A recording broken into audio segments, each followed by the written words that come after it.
A presença e poder do Espírito de Deus. Primeira parte. 5 grandes coisas que o Espírito faz no crente. Por Bruce Anstey. Walla Walla, Washington, e 27 de junho de 2003. Vamos ler João 14.16-17. E eu rogarei ao Pai, e ele vos dará outro Consolador, para que fique convosco para sempre, o Espírito de verdade. Vós o conheceis, porque habita convosco, e estará em vós.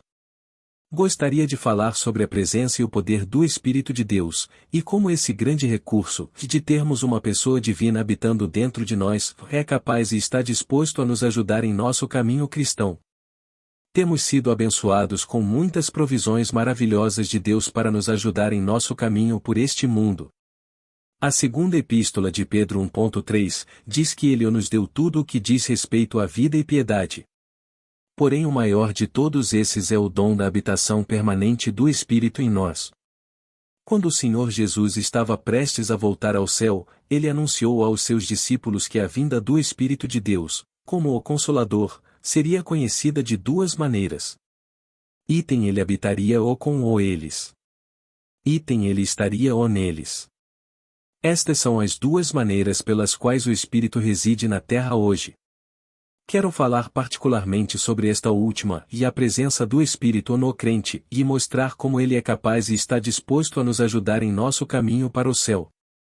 Então, vejamos agora algumas das funções do Espírito de Deus que habita em nós e como ele trabalha para o nosso bem e bênção. Gostaria de apontar pelo menos 5 coisas diferentes que o Espírito faz por nós, ajudando-nos a viver para a glória de Deus. O selo do Espírito. Vamos ver primeiro em Efésios 1.13. Em quem também vós estáis, depois que ouvistes a palavra da verdade, o evangelho da vossa salvação, e, tendo nele também crido, fostes selados com o Espírito Santo da promessa. Esta passagem nos diz quando o Espírito vem habitar em uma pessoa, e é quando cremos no evangelho de nossa salvação. Se você não creu no Senhor Jesus Cristo e não depositou sua fé na obra consumada de Jesus na cruz, você não é salvo e, portanto, não poderia ter esse grande dom de Deus.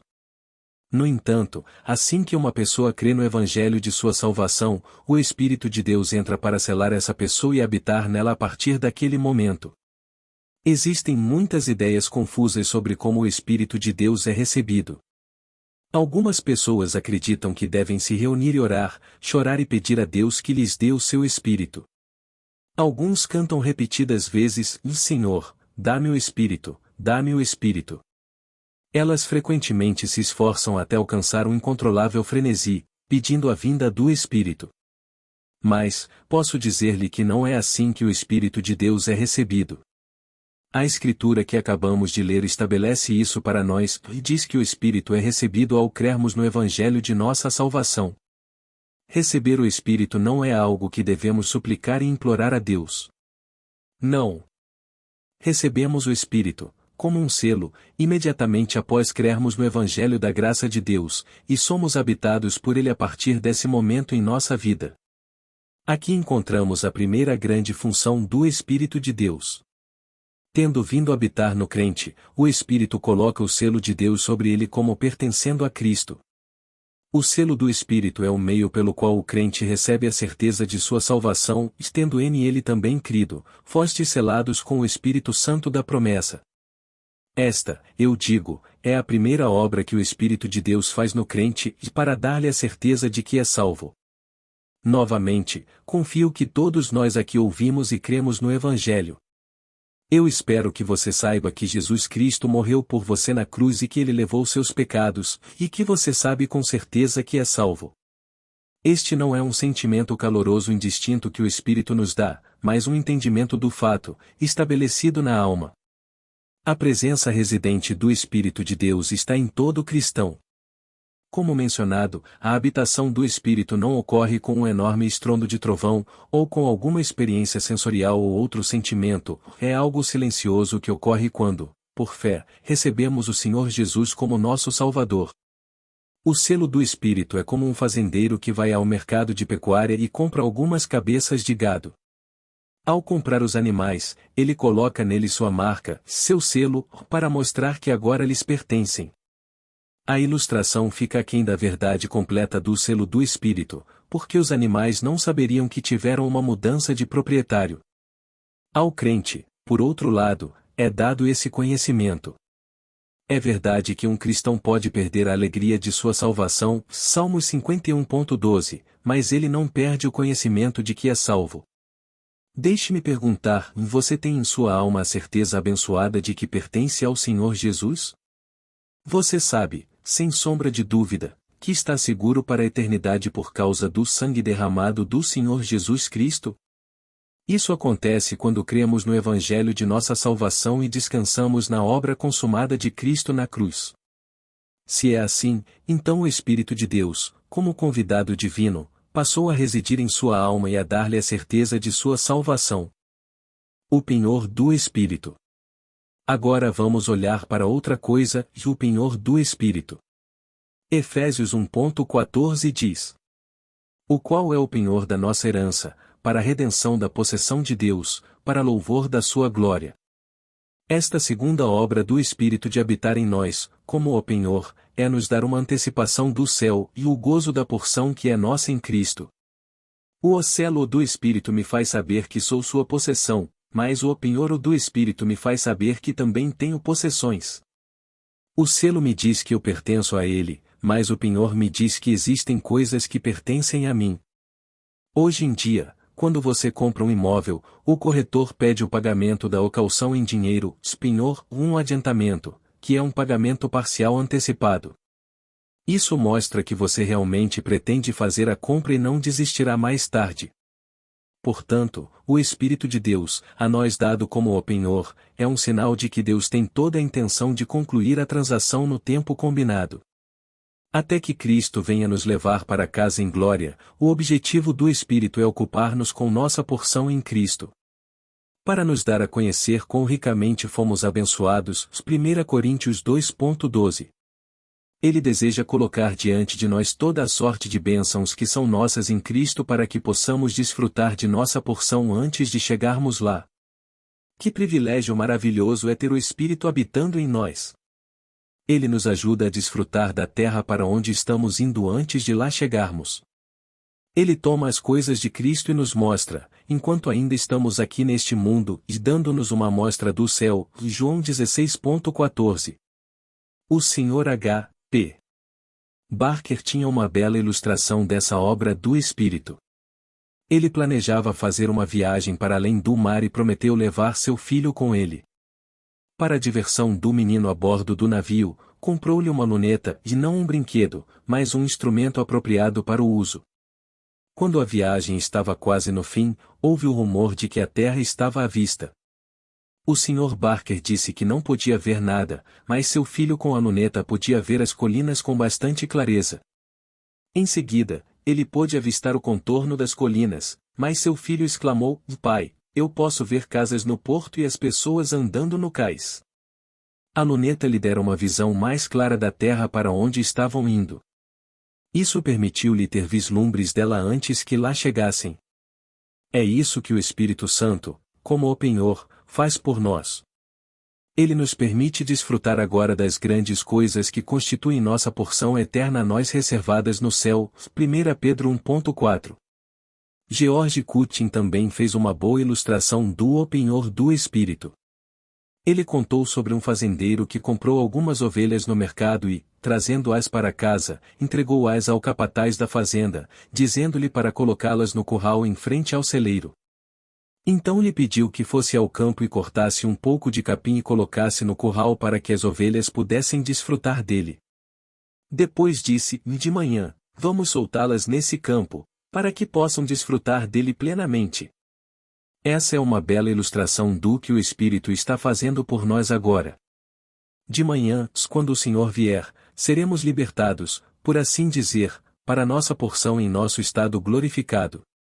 Enquanto isso, o Espírito está deixando cair alguns punhados, Ruth 2.16, das coisas de Cristo e dando-as para que nos alimentemos enquanto ainda estamos aqui.